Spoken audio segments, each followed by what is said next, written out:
Assalamu alaikum wa rahmatullahi wa barakatuh, mes chers frères et sœurs. Aujourd'hui, Inch'Allah, nous allons voir les différents messages qu'il y a dans la sourate Yasin. La sourate Yasin, mes chers frères et sœurs, est une invitation à tous les êtres humains à regarder et à réfléchir sur deux miracles qu'Allah Azza wa Jal a placés dans cet univers. Le Coran, représentant les paroles récitées d'Allah Azza wa Jal, et l'univers, représentant les signes vus de la puissance d'Allah Azza wa Jal. La sourate développe ses arguments en 6 sections distinctes. Donc on va voir 6 messages différents. Tout d'abord, nous avons les paroles divines d'Allah Azza wa Jal et l'attitude des insouciants à son encontre. Et il s'agit des versets 1 à 12. La sourate commence par une discussion sur la révélation du Coran et son objectif. Les Arabes n'étaient pas habitués au concept de messager et le Coran déclare clairement « Pour que tu avertisses un peuple dont les ancêtres n'ont pas été avertis, ils sont donc insouciants. » Sourate Yasin, verset 6. Par conséquent, le Coran est un avertissement et un rappel pour les insouciants. Rafle est une de ces maladies du cœur qui peuvent empêcher donc quelqu'un d'obtenir ses conseils. Et en effet, Allah Azza wa Jal dit dans le Coran « Et nous mettrons une barrière devant eux et une barrière derrière eux. Nous les recouvrirons d'un voile, et voilà qu'ils ne pourront rien voir. » Sourate Yasin, verset 9. Deuxièmement, mes chers frères et sœurs, il s'agit ici de réfléchir à l'histoire. Il s'agit des versets 13 à 30. La section suivante, donc, mentionne l'histoire d'une communauté qui a reçu 3 messagers et un partisan. C'est un incident intéressant à bien des égards. C'est l'une des rares communautés qui avait 3 messagers en même temps. De plus, les noms des messagers n'étaient pas mentionnés et leurs discours n'étaient pas mis en évidence. Au lieu de cela, l'activisme et les discours d'un individu, qui peut être considéré comme un compagnon, sont devenus le centre d'attention de la sourate. Et en effet, Allah Azza wa Jal dit « Quand nous leur envoyâmes 2 envoyés et qu'ils les traitèrent de menteurs, nous les renforçâmes alors par un 3e. Et ils dirent « Vraiment, nous sommes envoyés à vous. » Sourate Yasin, verset 14. Ensuite, Allah Azza wa Jal dit « Et du bout de la ville, un homme vint en toute hâte et dit « Ô mon peuple, suivez les messagers. » Sourate Yasin, verset 20. Cet homme avait tellement de passion pour sa communauté, malgré le fait qu'ils ont fini par l'assassiner, et alors qu'il entrait au paradis, il avait encore cet amour pour son peuple. Et en effet, Allah Azza wa Jal dit « Alors il lui fut dit « Entre au paradis. » Il dit « Ah, si seulement mon peuple savait !»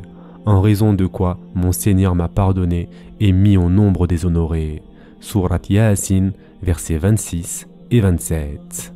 Troisièmement, mes chers frères et sœurs, Allah Azza wa Jal nous demande de regarder autour de nous et de réfléchir à la création d'Allah Azza wa Jal. Il s'agit ici des versets 31 à 44.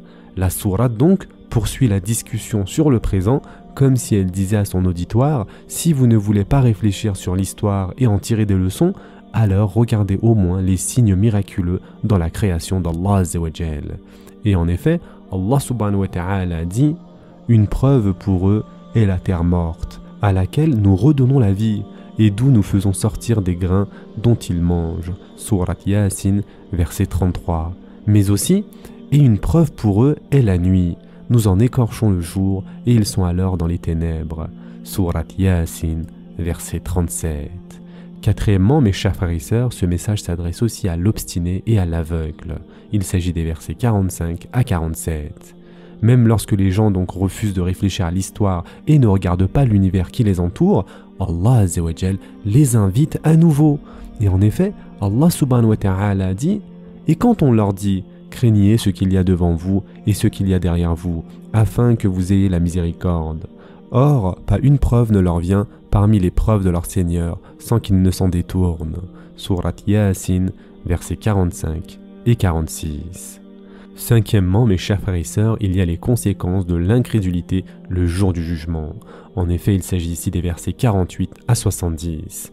Yani, la section suivante nous emmène dans le futur, jusqu'au jour de la résurrection, et avertit donc les mécréants de leur destin s'ils persistent à rejeter les signes clairs d'Allah Azza wa Jal dans le Coran. Et en effet, Allah Azza wa Jal dit « Voici l'enfer qu'on vous promettait, brûlez-y aujourd'hui pour avoir mécru. » Sourate Yasin, versets 63 et 64, Ou encore, et si nous voulions, nous effacerions leurs yeux et ils courront vers le chemin. Mais comment alors pourront-ils voir? Sourate Yasin, verset 66. Et enfin, mes chers frères et sœurs, le dernier message, pour conclure, il s'agit ici de l'attitude d'arrogance envers les signes d'Allah Azza wa Jal. Souvenez-vous, la première section de cette sourate traite de l'insouciance des mécréants. En parallèle, le dernier segment portait sur une autre maladie du cœur qui est l'arrogance. Les deux provoquent la mécréance d'un être humain et l'empêchent de voir les signes d'Allah Azza wa Jal dans son livre et dans sa création. Et en effet, Allah subhanahu wa ta'ala a dit « L'homme ne voit-il pas que nous l'avons créé d'une goutte de sperme? Et le voilà devenu un adversaire déclaré. Il cite pour nous un exemple tandis qu'il oublie sa propre création. Il dit « Qui va redonner la vie à des ossements une fois réduits en poussière ?» Dit « Celui qui les a créés une première fois leur redonnera la vie. Il se connaît parfaitement à toute création. » Sourate Yasin, versets 77 à 79. Ce sera tout pour aujourd'hui. En attendant, prenez soin de vous mes chers frères et sœurs et à très prochainement, Inch'Allah.